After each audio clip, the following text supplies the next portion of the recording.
నారాయణసమారంభాం వ్యాసశంకరమధ్యమాం అస్మదాచార్యపర్యంతాం వందే గురుపరంపరాం. శృతిస్మృతిపురాణానాం ఆలయం కరుణాలయం నమామి భగవత్పాదశంకరం లోకశంకరం. శంకరం శంకరాచార్యం కేశవం బాదరాయణం సూత్రభాష్యకృతౌ వందే భగవంతౌ పునః పునః. దివ్యాత్మస్వరూపులైన ప్రియ ఆత్మబంధువులారా, మనం కొంతకాలంగా ఈ ఆధ్యాత్మిక ప్రవచనములను జరుపుకుంటున్నాము. ఇందులో భాగంగా మనము ఆత్మానాత్మ విచారణ అనేటువంటి అంశాన్ని ఎక్కువగా మనం ప్రస్తావన చేసుకుంటూ వస్తున్నాం. అయితే మన భారతదేశంలో సనాతన కాలం నుండి కూడా అద్వైత సిద్ధాంతం అనేటువంటిది ప్రాచుర్యంలో ఉన్నది. ఈ అద్వైతము అనేటువంటిది ద్వాపరమునందు శ్రీకృష్ణ పరమాత్మ పార్థాయ ప్రతిబోధితాం భగవతా నారాయణేన స్వయం వ్యాసేన గ్రథితాం పురాణమునినా మధ్యే మహాభారతం అద్వైతామృతవర్షిణిం అని అద్వైతాన్ని గురించి చెప్పడం జరిగినది. అయితే ఈ అద్వైతము సనాతన కాలం నుండి ఉన్నదని మనకు తెలియబడుచున్నది. అద్వైత సార్వభౌముడైనటువంటి గౌడాపాదాచార్యులు వారు కూడా ఈ అద్వైతాన్నే మనకు తెలియజేయడం అనేది ఎక్కడ అంటే మాండుక్యోకారికలలో సంపూర్ణముగా అద్వైతం అనేటువంటిది పస్ఫుటంగా కనపడుతుంది మనకు. శ్రీ వ్యాసుని కుమారుడే సుఖమహర్షి. సుఖమహర్షి యొక్క శిష్యుడే గౌడాపాదాచార్యులు వారు. గౌడాపాదాచార్యులు వారి శిష్యుడే గోవింద భగవత్పాదాచార్యులు. గోవింద భగవత్పాదాచార్యులు శిష్యులే శంకరాచార్యులు వారు. శంకరాచార్యులు వారి యొక్క శిష్యులే తోటకాచార్యులు, పద్మపాదాచార్యులు, అస్తామలకాచార్యులు, సురేశ్వరాచార్యులు. ఈ ఆచార్యత్వం అనేటువంటిది ఒక బిరుదు. ఆచార్యుడు అంటే గురువు. కాబట్టి ఈ పరంపర మనకు వస్తూనే ఉన్నది. ఇదే ఆగమ విధుడు అంటారు. ఆగమము అంటే కిందికి దిగి రావడం, అంటే గురు పరంపర నుండి నారాయణు నుండి శ్రీమన్నారాయణమూర్తి నుండి వ్యాసునకు, వ్యాసును నుండి సుఖమహర్షికి, సుఖమహర్షి నుండి గౌడాపాదాచార్యుల వరకు, గౌడాపాదాచార్యుల నుండి గోవింద భగవత్పాదాచార్యులకు, గోవింద భగవత్పాదాచార్యుల నుండి జగద్గురు శంకరాచార్యుల వరకు ఈ పరంపర మనకు కొనసాగుతూనే ఉన్నది. వేదమే ప్రమాణము, ఆ ఉపనిషత్తులే ప్రమాణము. అయితే గడిచిన కాలంలో మన భారతావనిలో ఎందరో ఈ ఆత్మను అన్వేషణ చేశారు, బ్రహ్మ విద్యను పొందడానికి ప్రయత్నం చేశారు. పూర్వకాలం ఎవరూ కూడా వేద సాంప్రదాయాన్ని, వేద ప్రమాణాన్ని అంగీకరించలేదు. ఒక్కొక్కరు ఒక్కొక్క మతంలో ఒక్కొక్క సాంప్రదాయాన్ని, ఒకరు యోగం గొప్పదంటే, ఒకరు ధ్యానం గొప్పదంటే, ఒకరు ఉపాసన గొప్పదంటే, ఒకరు ప్రాణాయామం గొప్పదంటే అని అనేక కోణాలలో ప్రచారం చేశారు. ఒక్కొక్కరు ఒక్కొక్క సాంప్రదాయాన్ని, ఒక్కొక్క మతాన్ని ఎన్నుకున్నారు. అది ఆ శిష్యులకు, వారి శిష్యులకు వారు అది బోధించారు.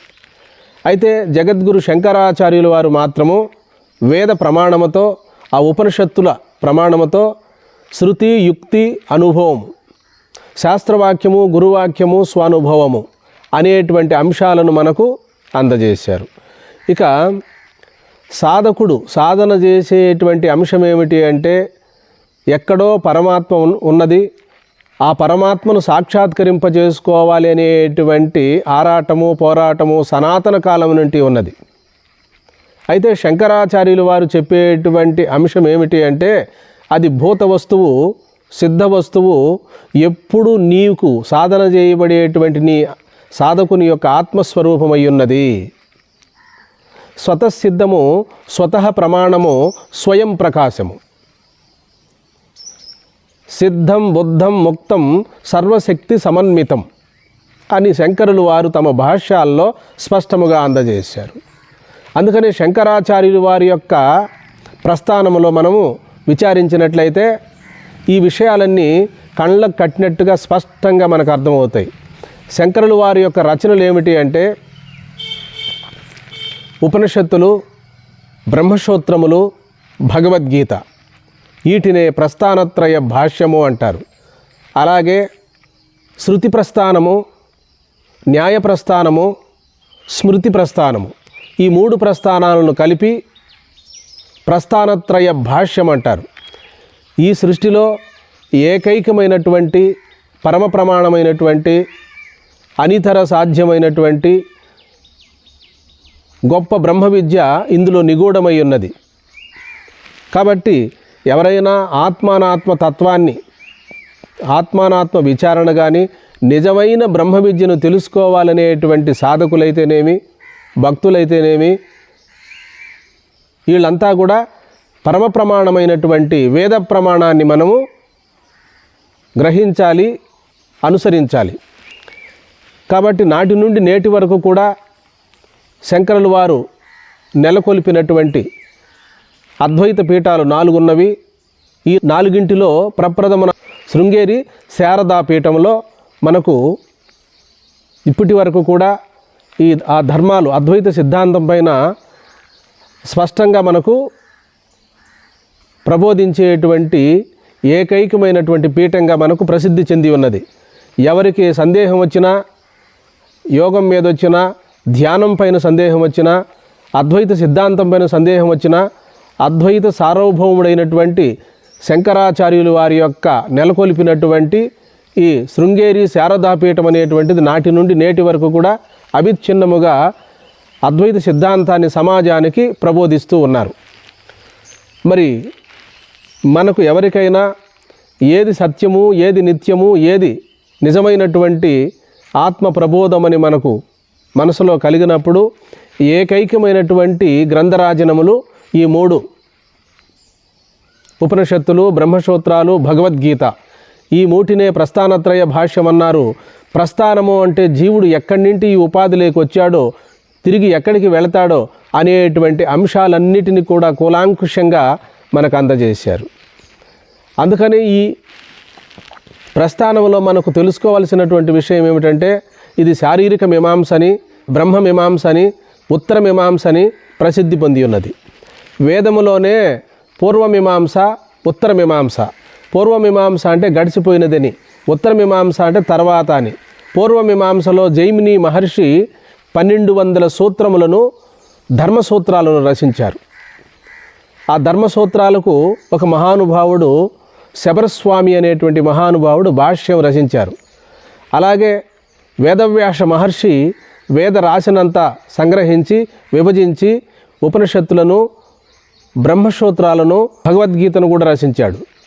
అందులో మనకు వాటికి గీతా భాష్యాన్ని కూడా శంకరులు వారు అందజేశారు మనకు. అలాగే ఉపనిషత్తులు, దశోపనిషత్తులకు భాష్యాన్ని అందించారు.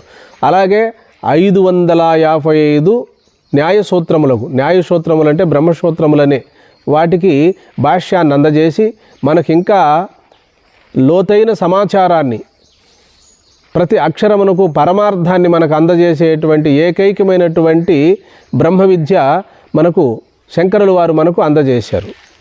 కాబట్టి ఎవరైనా మరి నిజమైనటువంటి ఆత్మ ప్రబోధాన్ని, నిజమైన బ్రహ్మ విద్యను తెలుసుకోవాలంటే మనకు నాటి నుండి నేటి వరకు మన గురు పరంపర సాగుతూనే ఉన్నది అద్వైత సిద్ధాంతం పైన. వ్యాసాశ్రమంలోను, సుఖబ్రహ్మాశ్రమంలోను, మరి చిన్మయానంద స్వాముల వారి యొక్క ఆశ్రమమునందును ఈ ప్రస్థాన త్రయ భాష్యాన్ని పాఠాలు చెప్తున్నారు. శిష్యులకు ఆత్మజ్ఞానాన్ని బోధిస్తూ ఉన్నారు. కాబట్టి మనము సత్యాన్ని తెలుసుకోవాలి. వేదమే 2 భాగాలుగా విభజించారు వేదవ్యాస మహర్షి. పూర్వ భాగము కర్మకాండ, ఉత్తర భాగము జ్ఞానకాండ. వేదముల యొక్క అంత్యమ భాగములే ఉపనిషత్తులు. ఉపనిషత్తులనగా అద్వైత సిద్ధాంతమే, వేరు కాదు. కాబట్టి మనము ఎప్పుడు కూడా యథార్థమైనటువంటి బ్రహ్మ విద్యను తెలుసుకోవడానికి, తరించడానికి, జన్మ సాఫల్యం చేసుకోవడానికి ఏకైకమైనటువంటి గ్రంథములు మనకు 3 గ్రంథములు, 3 మజిలీలు. ఇదే ప్రస్థానత్రయ భాష్యం. కాబట్టి మనము తెలుసుకోవాల్సిన అంశం ఏమిటి అంటే, ఇప్పుడు 2 భాగాలుగా విడగొట్టారు. ఆత్మ, అనాత్మ, దృక్కు, దృశ్యము, చైతన్యము, జడము, జ్ఞాత, జ్ఞేయము, స్వరూపము, విభూతి, సామాన్యము, విశేషము అని ఇవన్నీ కూడా చక్కగా మనకు విడగొట్టారు. మనకు క్షేత్రము, క్షేత్రజ్ఞ అనేటిది కూడా భగవద్గీతలో మనకు అందజేశారు. దృక్కు బ్రహ్మము, దృశ్యము జడము. కాబట్టి జడము అంటే ఏమిటంటే తానున్నట్టు తనకు తెలియదు, తన ఎదుటగా ఏమున్నదో తెలియదు. అలాగే ఆత్మ చైతన్యము తానున్నట్టు తనకు తెలుసు, తనకు దృశ్యం ఉన్నదని తెలుసు. అందుకనే దృక్కు బ్రహ్మము, దృశ్యము జడము. దృక్కు చైతన్య స్వరూపము, జడము అచేతనము. ఈ విధంగా మనం విచారణ చేసుకొని ఈ భూప్రపంచం పైన ఏదైనా తెలివి కలిగినటువంటి ప్రాణి ఉన్నదా అంటే అది ఒక మానవుడే. ఏమి వినాలన్నా, ఏమి చూడాలన్నా, ఏమి మాట్లాడాలన్నా అన్నిటినీ కూడా తెలుసుకోగలిగేటువంటి ప్రజ్ఞ ఒక్క మానవుడికే ఉన్నది. తదితర జీవరాశుల్లో కూడా ఈ ప్రజ్ఞ ఉన్నది. వాటికి బుద్ధి సామర్థ్యం లేదు. బుద్ధిమంతః నరాశ్రేష్ఠ అన్నాడు భగవత్పాదులు. కాబట్టి మనకు ఆత్మానాత్మ విచారణ చేయగలిగే సామర్థ్యం మనకు మానవుడికి ఉన్నది. సాక్షాత్తు భగవత్స్వరూపుడై జీవితాన్ని తరింపజేసుకోగలిగే సామర్థ్యము ఒక్క మానవుడికే ఉన్నది.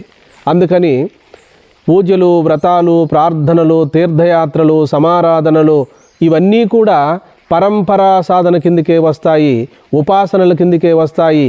తనకన్నా వేరుగా ఆచరించేటువంటి విధానమే ఉపాసన. సర్వాత్మభావం, ఏకాత్మభావం అనేటువంటి అంశాలు ఎప్పుడు మనకు తెలియబడతాయి అంటే ఉపనిషత్తుల్లో మాత్రమే ఈ సత్యము మనకు బోధపడుతుంది.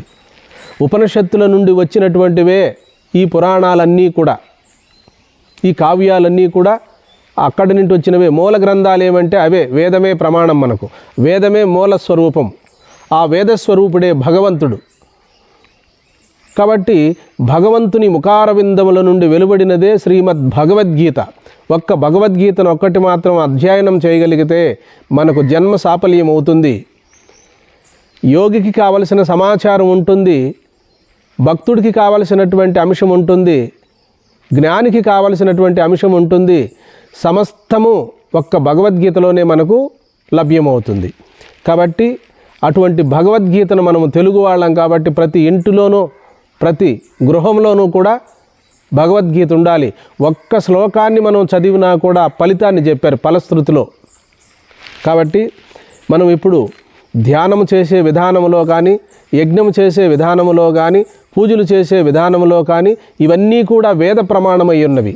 కర్మకాండలో ఏ కర్మ చేస్తే ఏ ఫలితం వస్తుంది, సత్కర్మలు చేస్తే ఏ ఫలితం వస్తుంది, యజ్ఞయాగాదులు చేస్తే ఏ ఫలితం వస్తుంది, పూజలు వ్రతాలు చేస్తే ఏ ఫలితం వస్తుందని చెప్పి మనకు కర్మకాండలో స్పష్టముగా జైమిని మహర్షి వ్యాఖ్యానించారు. అదేవిధంగా జ్ఞానకాండలో మనకు మరి సత్కర్మలు ఆచరించి పరమపదించిన తర్వాత ముక్తి కలుగుతుంది అని చెప్పి క్రమముక్తిని ప్రస్తావించడం జరిగినది. అదేవిధంగా జగద్గురు శంకరులు వారు బ్రతికుండగానే జీవన్ముక్తి అని చెప్పారు. సద్యోముక్తి, జీవన్ముక్తి, క్రమముక్తి. క్రమముక్తి అనగా ఉపాసనల బలము చేత ఓంకారోపాసన కానీ, అసంగ్రోపాసన కానీ, మరి ఇవన్నీ కూడా చేయడం వల్ల మరణించిన తర్వాత ముక్తి కలుగుతుంది అని చెప్పారు. ఈశ్వరారాధన కానీ, యోగం కానీ, ధ్యానం కానీ, వ్రతాలు కానీ, పూజలు కానీ ఇవన్నీ నిష్కామంగా ఆచరించినప్పుడు మనోశుద్ధి కలిగి భగవంతుడిపైన సంపూర్ణమైన విశ్వాసం ఏర్పడుతుంది. కానీ అపరోక్ష అనుభూతి కలగదు భక్తుడికి ఎప్పుడు కూడా. భక్తుడికి అపరోక్షం కలిగిందంటే ఇంకా జ్ఞానమే, అది వేరు కాదు. అందుకని జ్ఞానికి అపరోక్ష అనుభవం కలుగుతుంది. నేను ఆరాధించే దైవము, నేను ఆరాధించే ఆత్మ అదేదో కాదు, నా యథార్థ స్వరూపం నేనే అనేటువంటి అనుభవానికి వస్తుంది. నాకన్నా వేరుగా, నాకన్నా అన్యముగా పరమాత్మ ఉన్నాడు, ఆత్మ ఉంది అని ఆరాధన చేసినట్టయితే, ఉపాసన చేస్తే దానికి ఒక ఫలితం ఉంది. అది ఎక్కడో మనం వైకుంఠమో కైలాసమో స్వర్గమో అని అనుకొని ఉపాసన చేస్తాం కదా, ఆ ఉపాసన ఫలితముతో ఆయా దేవతల లోకానికి వెళ్ళడం జరుగుతుంది ఉపాసకుడు. అదేవిధంగా ఉపాసన కాకుండా ఆత్మానాత్మ విచారణతో నేతి నేతి మహావాక్య విచారణ చేత కాలు నేను కాదు, చెయ్యి నేను కాదు, కన్ను నేను కాదు, ఇవేవీ నేను కాదు, వీటన్నిటినీ తొలగించగా శేషించి ఏదైతే మిగిలి ఉన్నదో ఆ పరిపూర్ణ ఆ శేషమే సచ్చిదానంద పరబ్రహ్మస్వరూపము నేనయ్యున్నాను అనేటువంటి ప్రజ్ఞానం బ్రహ్మ, అహం బ్రహ్మాస్మి, తత్వమసి, అయమాత్మా బ్రహ్మ అనేటువంటి మహావాక్యముల యొక్క అంతరార్థాన్ని ఇప్పుడే ఇక్కడే సద్గురువుల ద్వారా శ్రవణ మననాదులు చేసుకొని అపరోక్షానుభూతి పొందగలిగితే, ఇక్కడే తన స్వరూపమాత్రుడై మిగిలిపోగలిగితే దానికే అపరోక్షానుభూతి.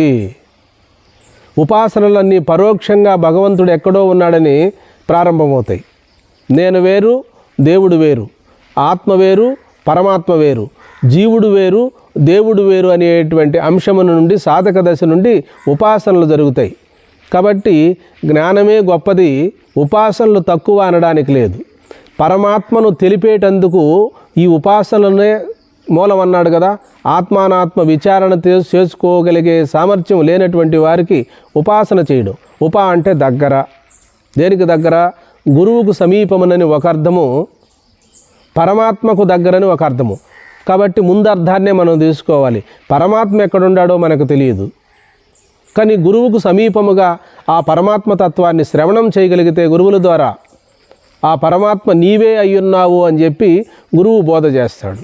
అది వాక్య ప్రమాణం చేతనే ఆత్మజ్ఞానము కలిగింది అంటే సశిష్యుడికి ఇక ఉపాసన చేయనక్కర్లేదు. ఆ ఎరుకలో, ఆ స్వరూపమాత్రుడై, ఆ సత్తా స్ఫూర్తిలో ఇక్కడే అపరోక్ష అనుభవములో మిగిలిపోతాడు. కాబట్టి ఇంక తాను చేయవలసినటువంటి ఉపాసన కానీ, ధ్యానము కానీ, యోగము కానీ, జపము కానీ ఏమీ మిగిలుండవు. ఏ పరమాత్మ తత్వాన్ని తెలుసుకోవాలని మనము ప్రార్థన చేశామో, ధ్యానం చేశామో, యోగం చేశామో, ప్రాణాయామం చేశామో, జపతపాలు చేశామో, తీర్థయాత్రలకు వెళ్ళామో, ఆ పరమాత్మ ఏదో కాదు నాయన, ప్రజ్ఞానం బ్రహ్మ అని గురువు బోధ చేసినప్పుడు సశిష్యుడు ఏకాగ్రతతో శ్రవణ మననాదులు చేసుకొని అప్పుడే అక్కడే గురు సముఖమునే ఆ సూక్ష్మార్థాన్ని గుర్తించి అహం బ్రహ్మాస్మి అంటున్నాడు కదా గురువుగారు. అంటే అహం, నాలో ఉన్నటువంటి కేవల స్ఫూర్తి, ఆ ఎరుక నేనయ్యున్నాను అని గురువు బోధ చేసే సమకాలంలోనే అట్టి జ్ఞానం ఎవరికైతే అనుభవానికి వస్తుందో వారు ఇంకా ఏ కార్యాలు చేయనక్కర్లేదు, ధ్యానం చేయనక్కర్లేదు, పూజ చేయనక్కర్లేదు, ప్రార్థన చేయనక్కర్లేదు.